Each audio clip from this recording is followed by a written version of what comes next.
ડેડિયાપાડાના ધારાસભ્ય ચૈતર વસાવા અને તેમના સમર્થકોને આજે મોટો ઝટકો લાગ્યો છે, કેમ કે ગુજરાત હાઈકોર્ટે તેમના જામીન નામંજૂર કર્યા છે। આ સમગ્ર ઘટનાના સંદર્ભમાં ગુજરાત હાઈકોર્ટમાં ધારાસભ્ય વતી જે કેસ લડી રહેલા વકીલ પુનિત જુનેજાનું પણ નિવેદન સામે આવ્યું છે।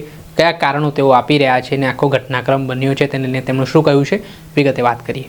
વૈષ્ણવજન તો તેને કહીએ જે પીડ પરાઈ જાનાને રે। દર્શક મિત્રો, નવજીવન ન્યૂઝમાં આપનું સ્વાગત છે। હું છું ફૈઝાન। વાત કરીએ તો નર્મદા જિલ્લાના ડેડિયાપાડાના ધારાસભ્ય ચૈતર વસાવાની મુશ્કેલીઓ વધી છે।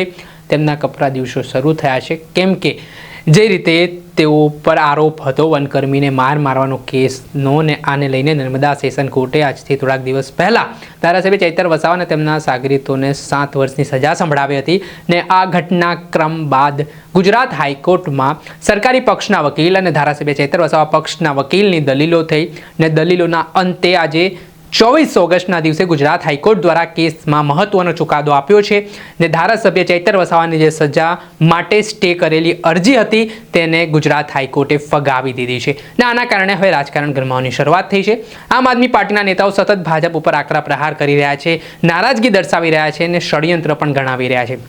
આ પરિસ્થિતિને લઈને હવે સુપ્રીમ કોર્ટ ધારાસભ્ય ચૈતર વસાવા માટે એક રસ્તો બચ્યો છે અને આ પરિસ્થિતિ વચ્ચે ગુજરાત હાઈકોર્ટમાં જે તેમનો કેસ લડી રહેલા એડવોકેટ છે પુનિત જુનેજા, તેમનું પણ નિવેદન સામે આવ્યું છે।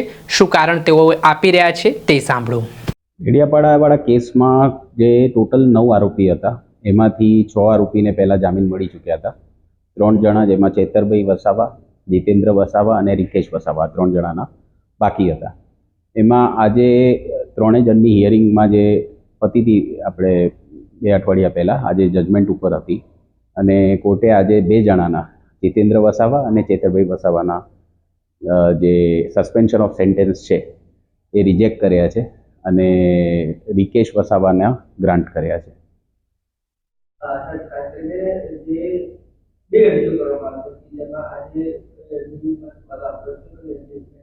સસ્પેન્શન ઓફ સેન્ટેન્સમાં જે આજનો ચુકાદો છે સસ્પેન્શન ઓફ સેન્ટેન્સમાં છે। બીજી અરજી છે સ્ટે ઓફ કન્વિક્શનની, એટલે એના ઉપર તો અત્યાર સુધી હિયરિંગ જ નથી થઈ, એટલે એની જ્યારે હિયરિંગ થશે એના ડિસિઝન એ પ્રમાણે આવશે।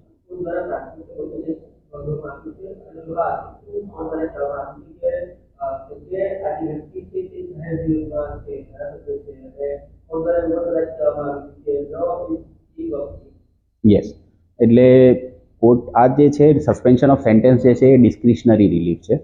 ડિસ્ક્રિશનરી રિલીફમાં કોર્ટે ઘણી બધી વસ્તુઓ બેલેન્સ કરવાની હોય છે અને હાઈકોર્ટે આજે એ પ્રમાણે નિર્ણય લીધો છે અને ઓબ્ઝર્વેશન શું છે એ તો હજી ફાઇનલ જજમેન્ટની જે અપલોડેડ કોપી છે હજી સુધી અમને અવેલેબલ થઈ નથી, એટલે જોઈને એની ઉપર કમેન્ટ કરીશું।